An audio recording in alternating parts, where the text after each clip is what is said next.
Chapter 2, New Empires in the Americas. Section 5, Beginnings of Slavery in the Americas.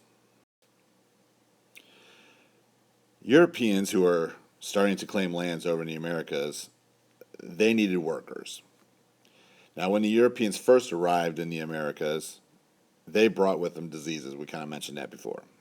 The European, you might ask, well, how that happens without a European getting sick. Well, Europeans mainly were immune to a lot of these diseases. Immune means you just have a natural resistance to it. It doesn't mean that they won't get sick. It just means that they may have been in contact with it, but it's just kind of lingering in the body. They may not get sick. It just depends.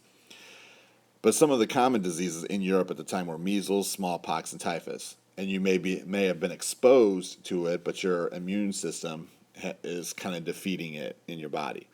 Anyway, when they came over to the Americas, the Native Americans hadn't been exposed to any of those diseases before. And so when they were exposed, they didn't have the built-up immunities like Europeans did, and many of them died from these diseases. Millions died in the years after Columbus and other Europeans came. With so many Native Americans dying from these diseases, there was a shortage, obviously. The Spanish and Portuguese plantation owners had to find other sources of cheap labor. By the way, a plantation is just a large farm, mainly from wealthy people who buy them, lots of land. Anyway, the Spanish and Portuguese were looking for new sources of cheap labor. Now, a couple of sections ago, we talked about a priest named Bartolomé de las Casas, who was very supportive of helping Native Americans and to stop the brutal treatment of Native Americans by the Spanish conquerors. However, looking for new sources of labor, de las Casas suggested using enslaved Africans as workers because he believed that Africans had already developed immunity to many of these European diseases, and they were probably more accustomed to working in these climates as opposed to the Native Americans. Anyway, so this really is the beginning of the African slave trade. So slaves from West Africa, that's this area right over here, are brought to America, and the African slave trade begins and flourishes. This, we're not going to really get into this right now, but this is part of the triangular trade, and the whole issue of slavery coming to the Americas is part of this triangle of trade. So anyway, the slaves are brought to America to begin working. In 1510, the Spanish government legalized the sale of slaves in the colonies. And so enslavement was a horrible experience for most slaves. They were captured in the interior of Africa, mostly by their own people, by Africans who were willing to trade them for the stuff that we've talked about before, valuable goods like horses and weapons and things like that.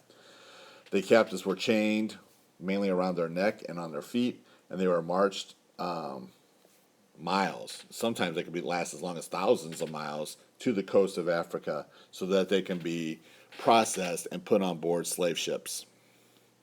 Now, once they're on the ship, as you can see in this diagram, all those little marks on the ship are a human being. So they cram these ships with hundreds of Africans, and the voyage begins. So they're leaving West Africa here and heading across the Atlantic Ocean. The journey was awful. 1 out of every 6 slaves died along this thing called the Middle Passage. So this, from the trip to Africa to the Americas, was called the Middle Passage. And, I mean, it was just horrible, horrible living conditions. They're packed in there tight. They were chained together. They were crammed into small little spaces. You know, you're being confined in these small spaces. Diseases spread pretty quickly, so many of them died. They either suffocated or died from malnutrition. Some people even committed suicide. They killed themselves in order to just end their suffering. Horrible time. From between the 1520s to the 1860s, about 12 million Africans were shipped across the Atlantic as slaves. More than 10 million actually survived the voyage. But this whole idea of taking a human being from their homeland and then moving them to someplace else around the world is known as the African Diaspora. That's this word right here, diaspora. That just means that these Africans, these enslaved Africans, were sent all over the world, mainly to North America, to the Americas, but other places as well. Now, originally, when the slave trade started, colonial leaders worked to regulate the treatment of slaves and their behavior, but it varied from person to person how slaves were treated. Obviously, I would say the majority of the slave owners were not too kind to the African people.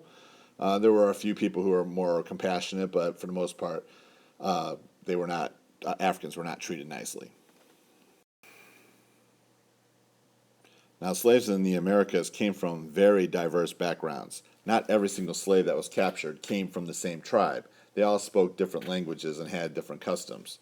However, when together, they realized that maybe some of their customs were similar and a lot of their viewpoints were similar.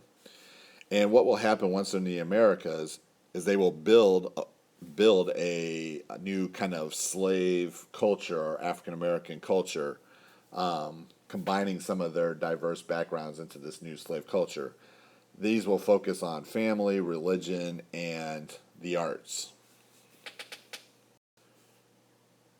Family was a vital part of a slave culture, and family actually provided some kind of refuge from their horrible existence as a slave.